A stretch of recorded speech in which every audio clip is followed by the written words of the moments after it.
Oui, il faut se méfier des grandes fatigues. Une fatigue, c'est le bloc-moi qui s'effrite.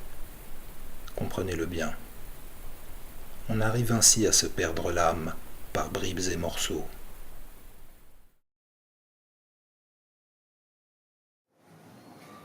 Fatiga 2. Sí, hay que desconfiar de las grandes fatigas. En una fatiga es el bloque yo lo que se desmorona. Compréndanlo bien. Así, a trocitos y a retazos, uno termina por perder su alma. Después de hacer alto 10 veces, los soldados a menudo se mueren, escupen su sangre que ya no les sirve para nada. Quedan así montones de pedazos de alma en los campamentos donde no se ha dormido lo suficiente. Esas almas se ponen a vagar alrededor de los metales o se diluyen en agua.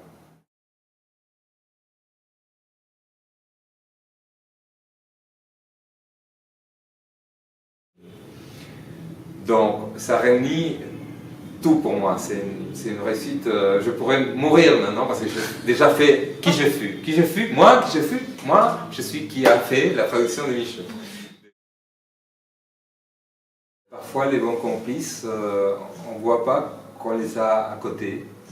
Les éditeurs de Paradiso, qui est la maison d'édition qui a sorti le Michaud, étaient des amis. Ils participent avec moi à une revue qu'on fait qui s'appelle Las Ranas depuis quelques années. Je les connais assez bien. Et pendant longtemps, j'ai proposé ces bouquins. Du moment où j'ai découvert qu'il y avait cette perle, cette pépite inédite en espagnol, j'ai commencé à proposer ça. Et je trouvais pas, pendant longtemps, je ne trouvais pas l'écho, la réponse des éditeurs. Ils ne comprenaient pas, comme moi, le besoin de traduire ça. Et il a suffi un jour, en parlant de n'importe quoi avec eux, de dire il y a ça. Ils ont grand ouvert les yeux comme ça. Et j'ai compris que j'avais les complices parfaits. Henri Michaud et moi, Henri Michaud justement, ce bouquin qui parle de ce qu'il a été, ce bouquin qui s'appelle Qui je fus, justement, où il fait justement le point sur cette diversité personnelle, cette diversité qu'on est tous. Et ça me fait revenir au moment où j'ai découvert Henri Michaud, un frère qui avait les mêmes préoccupations, qui en même temps que c'est des préoccupations littéraires, c'est pas du tout littéraire, c'est des préoccupations essentielles, des préoccupations, des intuitions sur la réalité, sur la perception de la réalité et de soi-même. J'ai l'impression que Michaud fait des expériences sur lui-même et sur le monde. Il va voir qu'est-ce que c'est que le monde, qu'est-ce que c'est que moi-même.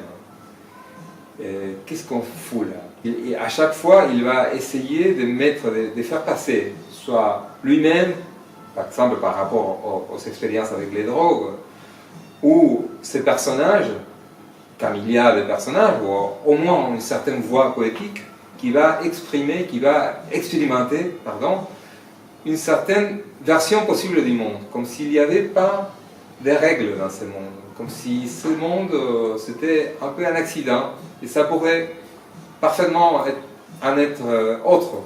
Et donc il va un peu faire passer des épreuves bizarres, quelques-uns très drôles, quelques-uns très ridicules, quelques-uns très dramatiques, à tous ces moi qu'il est. Il va toujours faire un peu ça, c'est-à-dire lancer des phrases pas accomplies, parfois pas grammaticalement correctes, parfois comme si c'était des morceaux, des élans qui ne finissent pas de prendre une forme, parce qu'il se méfie beaucoup de la forme. Il essaie d'être dans l'essence, dans la sonorité surtout. Mais là c'est cru, c'est vraiment cru. Il n'y a pas vraiment de style, on peut dire, mais le style c'est ça, c'est le manque de style. Et c'est très émouvant de voir cette crudité, cette adolescence, si tu veux, du langage, cette jeunesse éternelle du langage, comment il a déjà toutes ses intuitions, il essaie de défaire le monde, de défaire lui-même aussi. aussi, de défaire le moi et de défaire lui-même. Il pratique sur lui-même des coupures, il prend des tranches d'âme comme ça, et les fait vivre comme si c'était des personnages à part entière. Et du côté de la traduction, comme les défis de la traduction, si on veut, justement, ça a un rapport à l'incomplétude.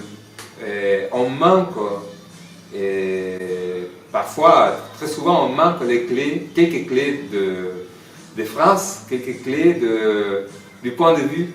On ne sait pas exactement où il est ancré. Donc il faut un peu deviner. On peut construire peu à peu une espèce de tentative et de traduction qui ne donne plus de sens qu'il n'y en a dans l'original. Dans une même phrase, on peut avoir toute la culture de la grande rhétorique mêlée à quelque chose de très à l'oral, très près de l'oral, très improvisé, très court, et très, si tu veux, mal fait même, mais exprès, c'est exprès, mal fait exprès. C'est Henri Michaud, en espagnol ça s'appelle Los que fui, precedido de Los sueños y la pierna, Fábulas de los orígenes y otros textos, con un prefacio de Bernard Noël qui se trouve aussi dans l'édition de Gallimard de laquelle on a parti, et avec traduction d'Ariel Dino, qui c'est moi. Et la maison d'édition s'appelle Paradiso. J'avais les mêmes problèmes et j'ai remarqué, une fois que je montais sur scène, qu'avec les projecteurs, on devient plus chauve, encore plus chauve, parce que le petit poil qu'on a sur tête disparaît sous la lumière. Vous avez remarqué ?